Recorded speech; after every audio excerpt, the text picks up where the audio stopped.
जय Hind everyone. This is Priyanshu Pandey और मैं आप सभी का एक बार फिर से स्वागत करता हूं परीक्षागढ़ चैनल में, जहां पर हम सभी सरकारी कॉम्पिटिटिव एग्जाम्स का समाधान करते हैं। तो जैसा कि हम पिछले कुछ क्लासों से पढ़ते आ रहे हैं, क्लाइमेट के बारे में हमने पढ़ा कि कैसे प्रेशर प्रेशर बेल्ट शिफ्ट होते हैं, कैसे हम 7 प्रेशर बेल्ट्स में बांटते हैं पृथ्वी को। हमने हवा के बारे में पढ़ा, हमने 2 तरीके की हवाओं के बारे में पढ़ लिया है, जिसमें एक प्राइमरी विंड्स है या जिसे हम ट्रेड विंड्स भी बोलते हैं। हमने लोकल विंड्स के बारे में पढ़ा। हमने लोकल विंड्स में सी ब्रीज, लैंड ब्रीज और कॉन्टिनेंट वाइज या रीजन रीजन वाइज विंड्स के बारे में पढ़ा।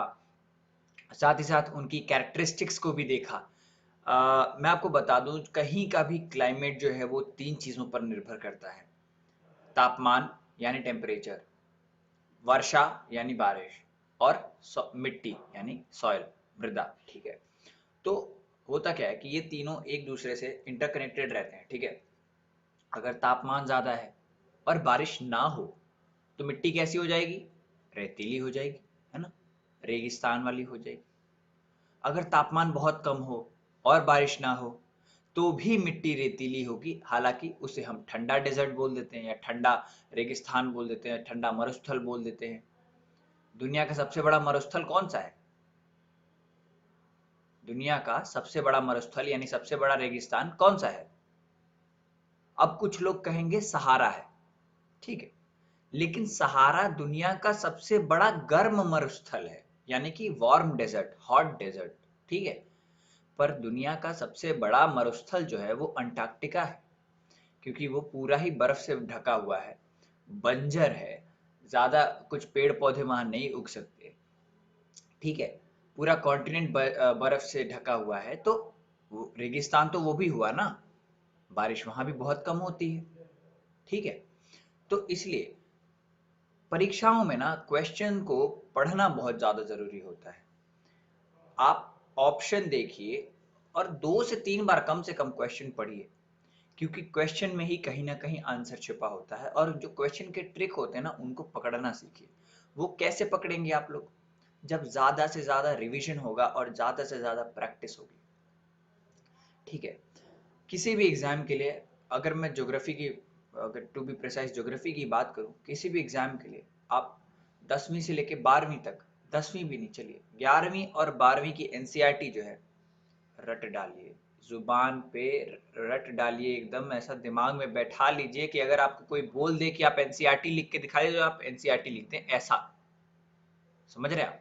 रट डालिए उसको, तो आपको पता चलेगा। एनसीईआरटी इतनी अच्छी किताब है ना, 11वीं की स्पेशली, जो 11वीं की एनसीईआरटी है फिजिकल ज्योग्राफी वाली, है ना, इतनी बढ़िया बेहतरीन किताब है जो आपका बेस इतना अच्छा बना देती है कि आगे चल के आने वाली जो स्टैंडर्ड किताबें हैं, अगर आप यूपीएससी के लिए अगर आप प्रिपेयर करें, जीसी लियोंग, माजिद हुसैन, सविंदर सिंह, है ना, ये सारी किताबें जो हैं, ये सारी किताबों का बेस जो है वो एनसीईआरटी है। अगर आपने एनसीईआरटी नहीं पढ़ी तो आपको मुश्किलात हो सकती है इन सबको समझने में। हालांकि इन सब किताबों में भी बेस से दिया, आई मीन एकदम जीरो से स्टार्ट करते हैं, लेकिन फिर भी अगर आपने एनसीईआरटी पढ़ ली ना, तो आप समझ लो कि आप रामबाण है वो, पेनिशिया। हाँ, एक चीज और, चलिए मैं आपको बीच बीच में थोड़े थोड़े वोकेबलरी वाले वर्ड्स देता रहूंगा, ताकि आप लोग को मजा आता रहे और आपकी इंग्लिश भी अच्छी होती रहे। तो मैंने बोला अभी कि एनसीईआरटी रामबाण है। ठीक है। रामबाण का मतलब हर हर क्वेश्चन का निजात, हर सवाल का जवाब या हर सवाल का निजात। तो रामबाण को इंग्लिश में क्या बोलते हैं? पेनिशिया। ठीक है। क्या बोलते हैं? पेनिशिया बोलते हैं। स्पेलिंग क्या होती है? PANACE।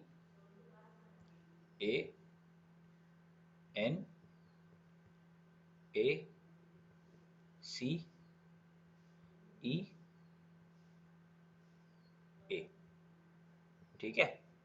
पेनिशिया। अब चलिए, ये तो हो गई बातें। पिछली क्लास में मैंने आपको काफी सारी चीजें बताई थी, टेम्परेचर इन्वर्जन के बारे में बताया था, है ना। उसी के आगे की ये क्लास है जहां पे हम बात करेंगे आज कंडेंसेशन के बारे में और क्लाउड्स के बारे में। ठीक है। कितने प्रकार की कंडेंसेशन हमारे एटमॉस्फेयर में होती है, और क्लाउड्स कैसे बनते हैं, और उन कितने प्रकार के होते हैं, कौन से बारिश वाले होते हैं, कौन से किस क्लाउड का कैरेक्टरिस्टिक क्या है। क्योंकि देखिए क्लाउड से दो तरीके के क्वेश्चन आते हैं, एक तो शेप पे आ जाता है और एक हाइट पे आ जाता है, ठीक है। तो ये सारी चीजें हम आज पढ़ेंगे। चलिए आगे बढ़ते हैं।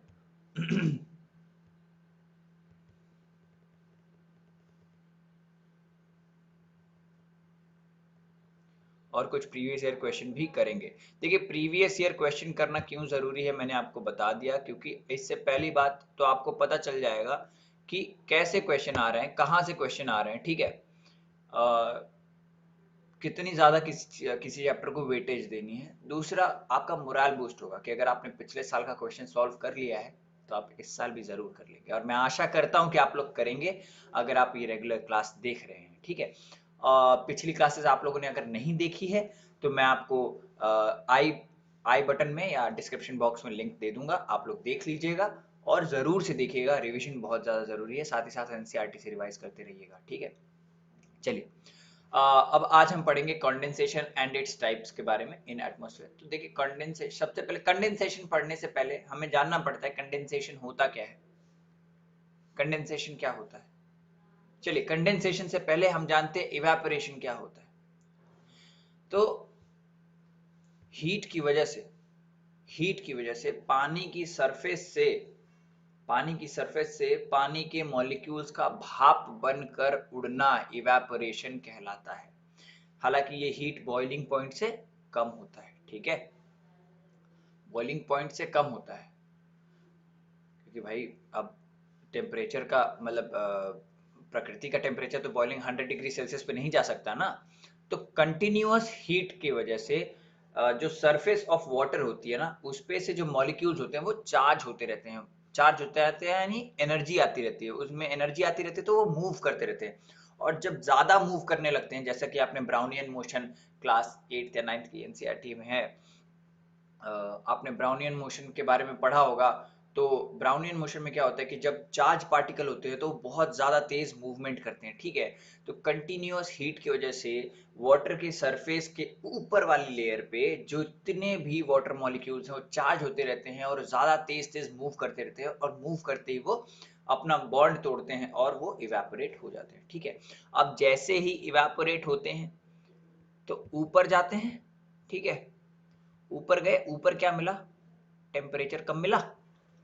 अब जब टेम्परेचर कम मिला तो क्या हुआ कि वो जो भाप है ना, वो भाप वापस से छोटे छोटे ड्रॉपलेट्स में कन्वर्ट हो गया, ठीक है।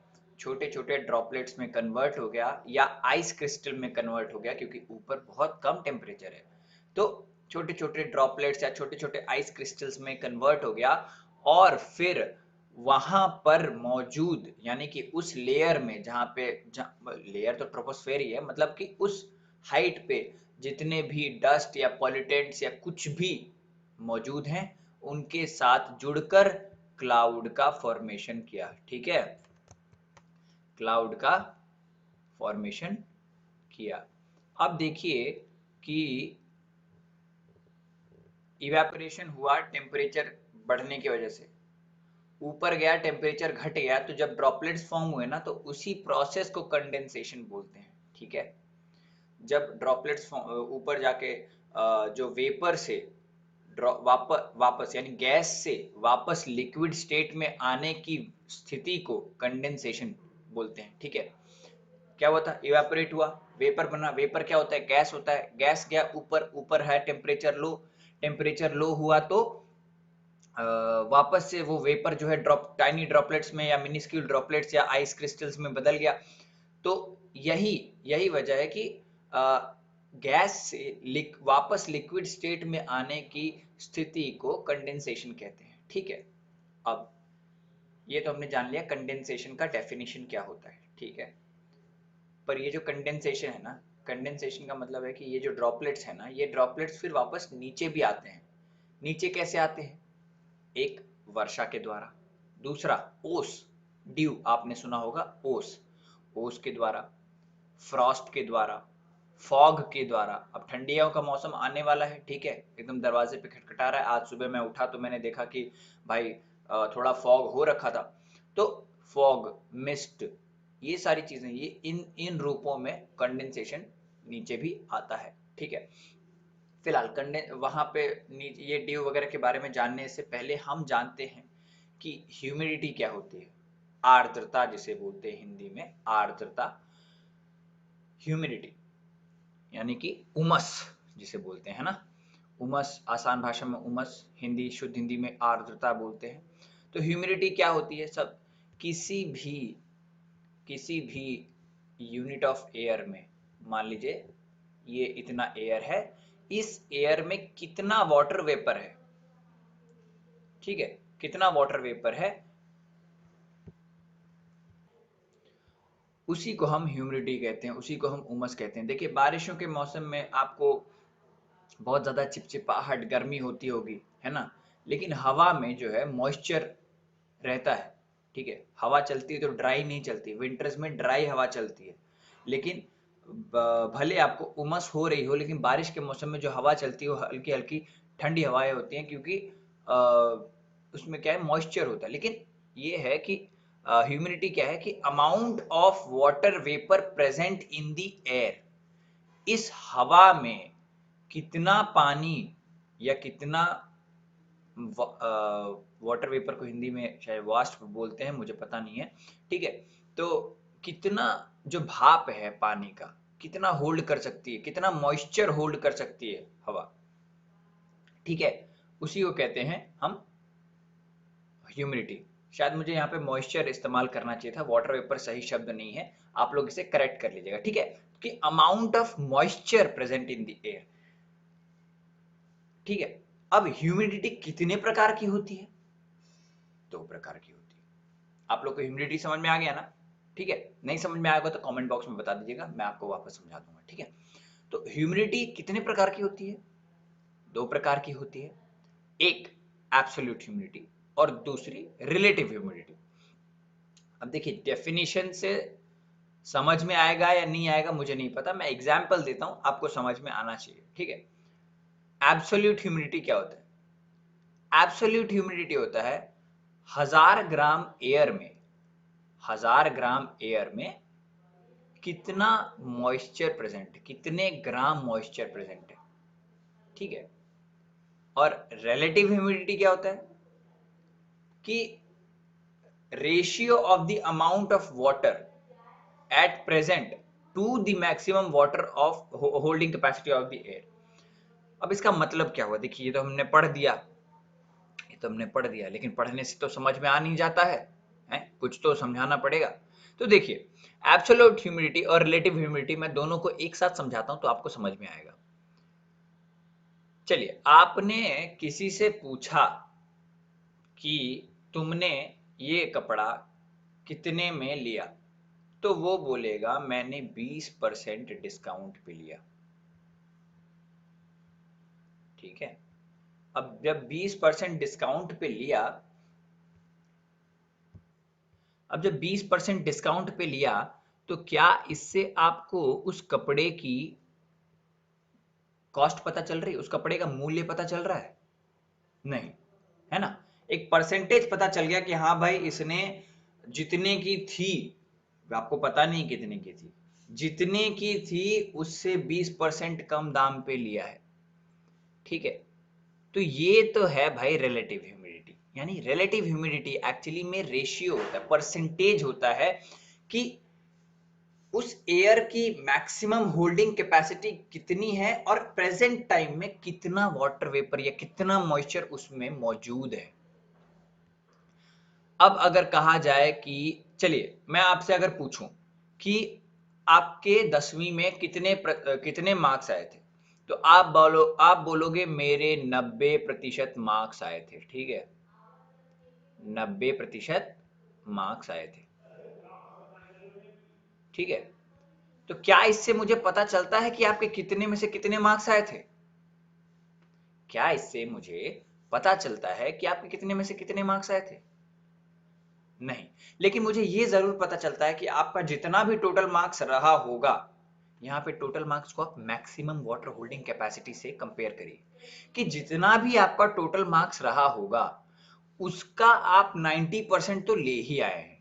ठीक है, तो ये है रिलेटिव ह्यूमिडिटी, कि जितना मैक्सिमम होल्डिंग कैपेसिटी है एयर की, उसका कुछ परसेंट मॉइस्चर तो है, कुछ परसेंट मॉइस्चर तो है। हालांकि एब्सोल्यूट ह्यूमिडिटी क्या है? हालांकि अगर एब्सोल्यूट ह्यूमिडिटी की बात करें, तो अगर आप मुझे ये बताएं कि मेरा 540 नंबर आया है, ठीक है, 540 नंबर आया है 600 में से, 600 में से, तो आपको अब मुझे पता चल गया ना कि आपको जो है, आपका जो टोटल मार्क्स है वो 600 है, और आपका जो ऑब्टेन्ड मार्क्स है, जो आपको मिला है, वो 540 है। ये एब्सोल्यूट ह्यूमिडिटी के बारे में हम बात कर रहे हैं, यानी कि 1000 ग्राम में, 1000 ग्राम में कितने ग्राम मॉइस्चर एयर में मौजूद है। मान लीजिए 1000 में 500 ग्राम मॉइस्चर है, ठीक है, 1000 ग्राम में 500 ग्राम मॉइस्चर है, तो इसको हम कह देंगे एब्सोल्यूट ह्यूमिडिटी, ठीक है। लेकिन जो चीज परसेंटेज बताए कि आज की रिलेटिव ह्यूमिडिटी 90% है, 90% का मतलब क्या है कि जो एयर है वो, मतलब एयर की जो मैक्सिमम वाटर होल्डिंग कैपेसिटी है, उसका 90% मॉइस्चर एयर में भर चुका है, 10% बचा रह गया, तो इसको हम कह दिए रिलेटिव ह्यूमिडिटी। समझ गए आप लोग? नहीं समझे होंगे तो आप मुझे वापस कमेंट बॉक्स में बता दीजिएगा और मैं जरूर आपको मदद करूंगा, ठीक है। फिर भी आप इसको एक बार वापस से रेफर करिएगा एनसीईआरटी से, तो आपको एक बार मतलब और अच्छा हो जाएगा और पुख्ता हो जाएगा, ठीक है। आप समझ गए एब्सोल्यूट ह्यूमिडिटी और रिलेटिव ह्यूमिडिटी, है ना। अब देखिए एक इसमें बढ़िया चीज बताता हूं मैं आपको। रिलेटिव ह्यूमिडिटी जितना 100% के करीब होगी, उतना ज्यादा बारिश होने की संभावना होगी।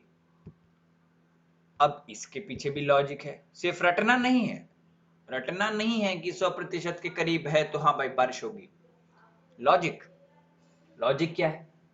लॉजिक है कि समझ लीजिए एक गिलास है 1 लीटर का, 1 लीटर का ग्लास है, उस 1 लीटर के ग्लास में आपने पानी भरा, अब वो 1 लीटर का ग्लास भर गया तो 100% हो गया।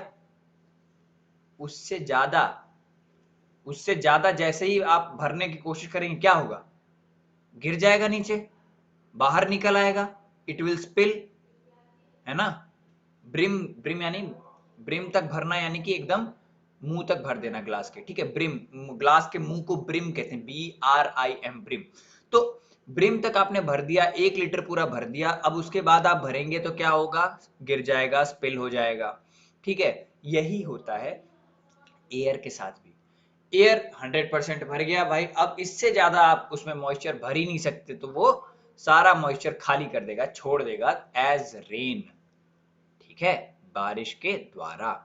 यही कॉन्सेप्ट है हमारा। अगला, अगला कॉन्सेप्ट क्या है हमारा? सैचुरेशन पॉइंट, कि the maximum water holding capacity of air, ठीक है। सैचुरेशन पॉइंट क्या है? आप एक गिलास पानी लीजिए, उसमें चीनी मिलाइए, तब तक मिलाइए और मिलाइए और घोलिए, देखेंगे आप चीनी गायब हो गई। फिर मिलाइए, फिर घोलिए, चीनी गायब हो गई, फिर मिलाइए, फिर घोलिए, चीनी गायब हो गई। पर एक ऐसा समय आएगा जब चीनी गायब होना बंद हो जाएगी, यानी कि घुलना बंद हो जाएगी, क्योंकि अब जो है वाटर मॉलिक्यूल्स के बीच में स्पेस नहीं बचा है। आप समझ रहे हैं मेरी बात को?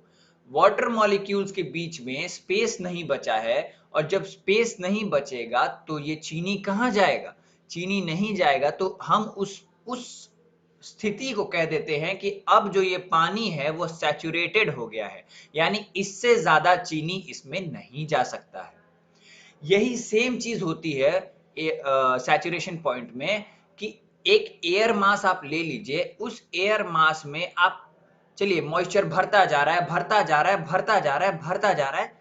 एक ऐसा समय आएगा जब एयर मॉलिक्यूल के बीच की जगहें खत्म हो जाएंगी, जहां पे वाटर मॉलिक्यूल जा रहे थे, अब वो वाटर मॉलिक्यूल को होल्ड नहीं कर सकता, तो उसे हम सैचुरेशन पॉइंट बोल देंगे। ठीक है, समझ गए आप लोग? चलिए, सैचुरेशन पॉइंट जो है वो टेम्परेचर पे डिपेंड करता है, तो जितना ज्यादा टेम्परेचर उतना ऊपर सैचुरेशन पॉइंट। क्यों? इसके पीछे भी लॉजिक है, रटना नहीं है, लॉजिक है। सैचुरेशन पॉइंट बढ़ेगा क्योंकि टेम्परेचर बढ़ेगा। अब क्यों बढ़ेगा? क्योंकि जब टेम्परेचर बढ़ेगा तो एयर के मॉलिक्यूल्स के बीच की जो स्पेसिंग है, जो स्पेस है, वो भी बढ़ेगी, है ना? वो भी तो बढ़ेगी। मैंने क्या बताया था आपको? Hot air is less denser then cold air. ठीक है, तो तापमान बढ़ेगा तो एयर भी तो हॉट होगी, एयर हॉट होगी तो डेंसिटी कम होगी, डेंसिटी कम होगी यानी कि घनत्व कम होगा, तो जो स्पेसिंग है मॉलिक्यूल्स के बीच की वो बढ़ती जाएगी। ठीक है, और इससे क्या है, सैचुरेशन पॉइंट भी बढ़ता जाएगा, यानी अभी जितना टेम्परेचर बढ़ाते जाएंगे उतना ज्यादा आपका सैचुरेशन पॉइंट यानी कि वाटर होल्डिंग कैपेसिटी जो है वो बढ़ती जाएगी, बढ़ती जाएगी। मगर एक ऐसा टेम्परेचर आएगा जबकि उसके बाद बढ़ाने पे भी एयर एक्सपैंड नहीं करेगा और उससे ज्यादा वाटर होल्डिंग कैपेसिटी नहीं होगी उसमें। उस टेम्परेचर को, जहां पर सैचुरेशन पॉइंट अपने पीक पर पहुंच जाता है, उसे हम ड्यू पॉइंट कह देते हैं। क्या कह देते हैं? ड्यू पॉइंट कह देते हैं। ठीक है, बाकी हमने बात की थी फॉर्म्स ऑफ कंडेंसेशन के बारे में, है ना? मैं आशा करता हूँ कि आपको ड्यू पॉइंट, सैचुरेशन पॉइंट, ये सब चीजें समझ में आ गई होंगी। नहीं समझ में आए तो कमेंट बॉक्स है, कमेंट बॉक्स में बिल्कुल बताइएगा, मैं आपको वापस से पढ़ा दूंगा। चलिए, फॉर्म्स ऑफ कंडेंसेशन। मैंने बताया था कई तरीके से कंडेंसेशन, यानी कि पानी जो है वो नीचे आता है, ठीक है, धरती पर आता है। एक तो रेन हो गया, है ना, प्रेसिपिटेशन भी जिसे बोलते हैं, रेन हो गया यानी वर्षा, ड्यू, ओस, फ्रॉस्ट हो गया, फॉग हो गया। ठीक है, अब क्या दिक्कत है? ड्यू के बारे में मैंने आपको बताया था। पहली बात तो देखिए, ये जो मैंने ये जो मैंने बोल्ड से लिखा हुआ है ना, ये आप लोग याद रखिएगा। ठीक है, ये जो बोल्ड से पूरा लिखा हुआ है, ये आप लोग याद रखिएगा, क्योंकि ये जो है एग्जाम में पूछ लेता है कि आखिर कौन, ये एनसीईआरटी से लिखा हुआ है, एकदम डायरेक्ट एनसीईआरटी से लिखा हुआ है कि आइडियल कंडीशन क्या होती है ड्यू फॉर्म करने की। ठीक है, आइडियल कंडीशन होती है तुम्हारी क्लियर स्काई होना चाहिए, काम एयर होना चाहिए, हाई रिलेटिव ह्यूमिडिटी होना चाहिए, cold and long winter nights होना चाहिए। पर रटने का नहीं है, लॉजिक। लॉजिक क्या है? मैंने आपको पिछली क्लास में बताया था कि टेम्परेचर इन्वर्जन होता है तब ड्यू फॉर्म होता है। अब टेम्परेचर इन्वर्जन कैसे होगा मैंने आपको बताया था। क्या कंडीशन होनी चाहिए? क्लियर स्काई होनी चाहिए, लॉन्ग विंटर नाइट्स होनी चाहिए, बताया था मैंने आपको। क्यों? क्योंकि सर्दियों में जो दिन का ड्यूरेशन है और जो रात का ड्यूरेशन है, उन दोनों में अंतर होता है। दिन छोटा होता है, रात लंबी होती है, तो दिन में आ रहा इंसोलेशन यानी कि सूरज से गर्मी जो अर्थ अब्सॉर्ब करती है, वो रात बड़ी होने के कारण अपनी जो हीट है, रात में क्या है कि अर्थ टेरेस्ट्रियल रेडिएशन करती है, ठीक है, अपनी जो गर्मी है वो एटमॉस्फेयर में छोड़ती है। लेकिन सूरज के अस्त होने और सूरज के उदय होने में जो समय है वो काफी लंबा है। इस वजह से जो सूरज की हीट पूरे दिन में अर्थ ने अब्सॉर्ब की, उस हीट से ज्यादा रेडिएट कर देती है रात में, तो सरफेस का टेम्परेचर लो हो जाता है और रिलेटिवली ऊपर के जो लेयर है उसमें जो है टेम्परेचर जो है वो ज्यादा रहता है। ठीक है, तो इसलिए टेम्परेचर इन्वर्जन हो जाता है। टेम्परेचर इन्वर्जन हो जाता है तो मॉइस्चर जो है वो नीचे की तरफ सिंक होने लगता है। मैंने आपको बताया था कोल्ड एयर डेंस होती है, तो कोल्ड एयर सिंक होने लगती है और वार्म एयर राइज होने लगती है। तो कोल्ड एयर के साथ साथ जो मॉइस्चर था हवा में, ऊपरी सतह में, वो मॉइस्चर भी नीचे सिंक होने लगता है। और आप देखेंगे सर्दियों की सुबह में पत्तों पर, पत्थरों पर, घास पर ओस यानी छोटी छोटी पानी की बूंदें जमी होती हैं। समझ रहे हैं आप लोग? छोटी छोटी पानी की बूंदें जमी होती हैं। मॉइस्चर जो है लिखा हुआ है, moisture deposited on cooler solid surface is called due. ठीक है, अगर नहीं समझ में आए तो पिछली क्लास जरूर देखिएगा, उसमें मैंने बहुत अच्छे से बताया है कि ड्यू कैसे फॉर्म होता है। ठीक है, अब फ्रॉस्ट के बारे में बात करते हैं। फ्रॉस्ट का भी सेम कंडीशन होता है। फ्रॉस्ट एक्चुअली क्या है? जो वाटर ड्रॉपलेट्स है ना ड्यू में, वो आइस क्रिस्टल हो जाते हैं बस। समझ रहे हैं आप, वो आइस क्रिस्टल हो जाते हैं। फ्रॉस्ट क्या है? Conditions for the formation of frost is same as dew except that the air temperature must be at और बिलो फ्रीजिंग पॉइंट। अब देखिए ड्यू में क्या है कि टेम्परेचर जो है वो फ्रीजिंग पॉइंट से नीचे नहीं है, 0 डिग्री सेल्सियस से नीचे नहीं है या 0 डिग्री सेल्सियस नहीं है।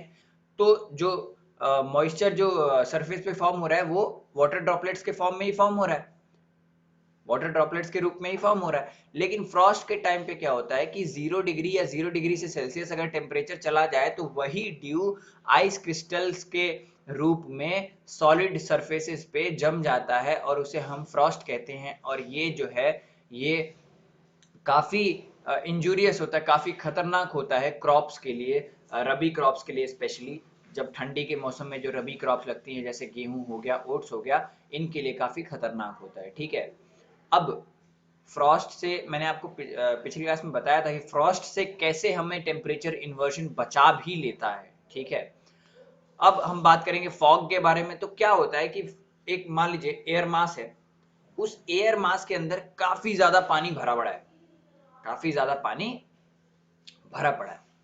ठीक है, और अचानक से ऑल ऑफ अ सडन जो है जैसे ठंडियों में रातों में होता है, अचानक से बहुत ज्यादा टेम्परेचर गिर जाता है। तो ऑल ऑफ अ सडन अगर टेम्परेचर गिर जाए तो क्या होता है, सतह के ऊपर जितनी भी ये वाटर वेपर और मॉइस्चर रहते हैं ना, वो सारे कंडेंस हो जाते हैं। कंडेंस होके एक क्लाउड बना लेते हैं। फॉग एक्चुअली में एक क्लाउड ही है जिसका बेस पृथ्वी से मतलब पृथ्वी की सतह से बहुत करीब रहता है, बहुत ज्यादा करीब रहता है। ठीक है, एकदम इतना कि हम लोग उसमें क्लाउड में चल लेते हैं, फॉग में चल लेते हैं। ठीक है, तो फॉग एक तरीके का क्लाउड ही है। इतना याद रखिएगा कि जब किसी एयर मास का सडनली जो है टेम्परेचर जो है वो गिर जाए, ठीक है, तो उसे हम सडनली टेम्परेचर गिरे और कंडेंसेशन होता है, बिल्कुल टेम्परेचर गिरेगा तभी तो कंडेंसेशन होगा। और condensation takes place and all the dust particles get attached with the moisture forming fog. ठीक है, तो क्या हुआ, एयर मास में मॉइस्चर अवेलेबल था, मॉइस्चर मौजूद था। अचानक से टेम्परेचर गिरा तो वो वाटर वेपर जो है पूरा ड्रॉपलेट्स में कन्वर्ट हुआ, तो एक और साथ में डस्ट पार्टिकल और पॉल्यूटेंट्स भी थे, तो उनके साथ अटैच होके उस मतलब मॉइस्चर ने क्लाउड बना लिया। और क्लाउड क्या हुआ, क्लाउड एकदम सिंक इन हो गया, तो सतह के पास आ गया और वो फॉग बना लिया। ठीक है, आई होप कि आप लोग समझ रहे होंगे। एक चीज और मैं आपको बता दूं कि ये जो पार्टिकल्स जिनके साथ ये वाटर ड्रॉपलेट्स अटैच होते हैं ना, इन्हें हम कहते हैं हाइग्रोस्कोपिक पार्टिकल्स। ठीक है, हाइग्रोस्कोपिक, HYGRO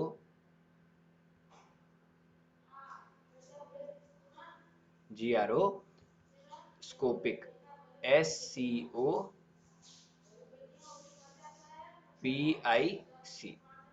ठीक है, अगर आपको कोई बैकग्राउंड नॉइज आ रही हो तो माफ करिएगा, मेरी मम्मी थोड़ा बात कर रही है थोड़ा।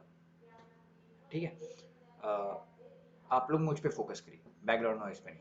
ठीक है, हाइग्रोस्कोपिक पार्टिकल बोलते हैं इसे। हाइग्रो का मतलब होता है मॉइस्चर से रिलेटेड, स्कोपिक का मतलब होता है एफिनिटी। एफिनिटी का मतलब आप जब किसी से अटैच होते हैं। ठीक है, तो यहाँ पे क्या हो रहा है, वाटर ड्रॉपलेट्स जो हैं, डस्ट पार्टिकल दोनों अटैच हो रहे हैं। मतलब डस्ट पार्टिकल की अफिनिटी है हाइग्रो मॉइस्चर के साथ, तो इसे हम हाइग्रोस्कोपिक पार्टिकल्स बोल देंगे। ठीक है, चलिए मैं वैसे तो क्लाउड खत्म करने वाला था, हालांकि आज की क्लास बड़ी लंबी हो गई। ठीक है, तो आज के लिए मैं इतना ही रखना चाहूंगा इस क्लास को। आगे चल के हम क्लाउड्स के बारे में पढ़ेंगे और क्लाउड्स की मेकिंग, क्लाउड्स के टाइप के बारे में पढ़ेंगे। ठीक है, मैं आप लोगों से एक ही विनती करना चाहूंगा कि हम लोग की जो टीम है, परीक्षागढ़ की टीम जो है वो बहुत ही नई है, काफी नई है। तो मैं आपसे यही विनती करना चाहूंगा कि आप लोग ज्यादा से ज्यादा हमारे चैनल को शेयर करें, अपने दोस्तों में बांटें, जो लोग भी तैयारी कर रहे हैं, जो लोग भी ज्योग्राफी या मतलब जो लोग भी जीएस मैथ्स ये सब चीजें पढ़ना चाहते हैं, अपना बेस बनाना चाहते हैं। ठीक है, और ज़्यादा से ज़्यादा आप लोग वीडियो मतलब इस वीडियो को शेयर करें, लोगों में बांटें, सब्सक्राइब करें हमारे चैनल को। जितने भी फीडबैक हो, जितना भी कोई भी गलती हुई हो, कोई भी त्रुटि हुई हो, उसके लिए हमें क्षमा करें। और अगर कोई भी फीडबैक हो, कुछ भी जिससे आपको लगता है कि हमें इम्प्रूव करना चाहिए, तो वो हमें आप ज़रूर अपने हमारे कमेंट सेक्शन में बताएं, हम उस पे ज़रूर काम करेंगे और ज़रूर ही उस पे अमल करेंगे। आशा करता हूँ कि आपको आज की क्लास अच्छी लगी हो, समझ में आई हो। और जितना भी हो आप एनसीईआरटी से रिवाइज करते रहें, पीवाईक्यूज लगाते रहें। जय हिंद, जय भारत।